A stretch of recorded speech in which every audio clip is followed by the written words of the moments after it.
بسم اللہ الرحمن الرحیم۔ السلام علیکم۔ Urdu O level syllabus B, Cambridge board 3248۔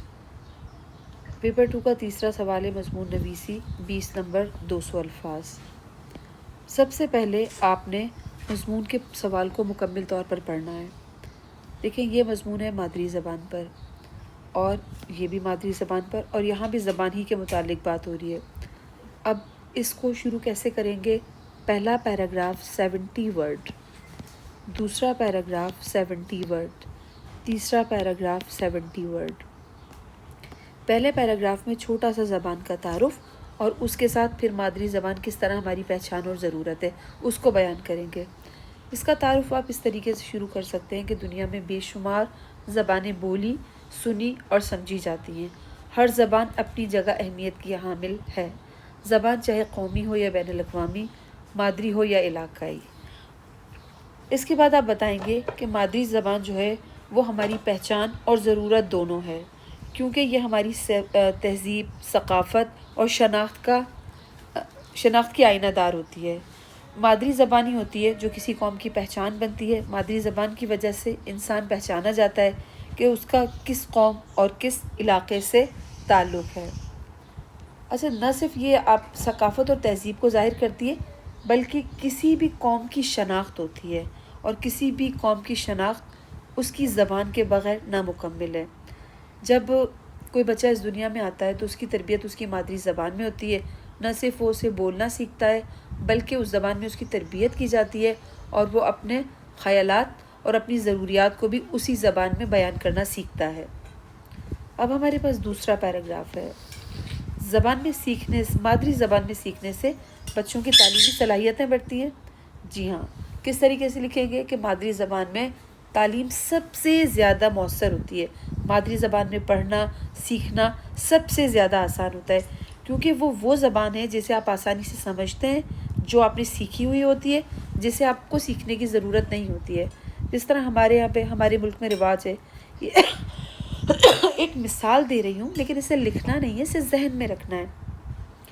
ہمارے یہاں مادری زبان کوئی بھی ہو، لیکن ہمیں انگریزی زبان میں تعلیم ملتی ہے۔ سب کو شروع سے انگریزی بولنے کی عادت نہیں ہوتی۔ اب ہماری تعلیم کس طرح ہوتی ہے؟ 2 حصوں میں تقسیم ہوتی ہے۔ ایک سیکھنے کا عمل جاری ہوتا ہے ایک زبان کے، اور ہماری ایک مادری زبان ایک طرف ہوتی ہے۔ اب ہم انگریزی ساتھ ساتھ سیکھ بھی رہے ہوتے ہیں اور اس میں پڑھ بھی رہے ہوتے ہیں۔ 10 سال گزر جاتے ہیں، نہ انگریزی سمجھ میں آتی ہے، نہ پڑھا ہوا اتنا مستند ہوتا ہے۔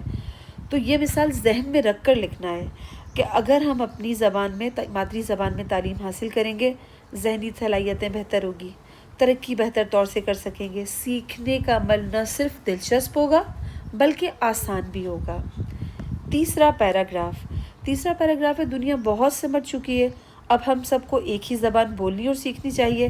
تو میں تو کہتی ہوں کہ ضرور، اور کیونکہ دیکھیں، اگر پوری دنیا میں ایک ہی زبان کو رائج کر دیا جائے، پوری دنیا میں ایک ہی زبان کو نافذ کر دیا جائے، تو عالمی رابطہ آسان اور تیز ہو جائے گا۔ دنیا کے لوگ آسانی کے ساتھ بغیر کسی رکاوٹ کے ایک دوسرے سے رابطہ کر سکتے ہیں۔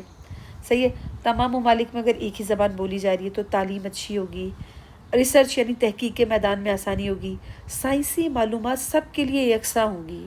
دیکھیں، ہمیں بھی وہی نصاب پڑھنے کو ملے گا جو ترقی یافتہ ممالک میں پڑھایا جا رہا ہے، اگر ہم سب ایک ہی زبان کو استعمال کریں گے تو۔ پھر اس کے علاوہ بین الاقوامی تجارت میں آسانی سے اضافہ ہوگا، کاروبار میں اضافہ ہوگا۔ لوگ جنہیں دوسری ملکوں کی زبانیں بولنا نہیں آتی، اگر وہ ان ملکوں میں جائیں گے، پوری دنیا میں ایک زبان ہوگی تو آسانی کے ساتھ وہ قیام کر سکتے ہیں، رہ سکتے ہیں۔ عالمی سطح پہ نہ صرف تعاون بڑھے گا بلکہ ہم آہنگی بھی پیدا ہوگی، اور لوگ ایک دوسرے سے زیادہ بہتر طریقے سے رابطہ کر سکیں گے۔ پوری دنیا واقعی سمٹ چکی ہے، انٹرنیٹ کا دور ہے، ٹیکنالوجی کی بھرمار ہے، تو واقعی ہم سب کو اگر بہت فائدہ ہوگا اگر پوری دنیا میں ایک زبان کو رائج کر دیا جائے۔ ترقی یافتہ ممالک تو بہت ترقی کر چکے ہیں، اب ترقی پذیر کی باری ہے۔ اگر ترقی پذیر ممالک میں وہی زبان رائج کر دی جائے، نافذ کر دی جائے جو ترقی یافتہ ممالک کے لوگ بولتے ہیں، تو اعلیٰ تعلیم کے دروازے ہمارے لیے ہمارے اپنے ملک میں ہی کھل جائیں گے، اور ترقی کا عمل نہایت تیزی کے ساتھ آگے بڑھے گا۔ اگر اس طرح کا کوئی مضمون آتا ہے تو امید ہے آپ بآسانی لکھ لیں گے۔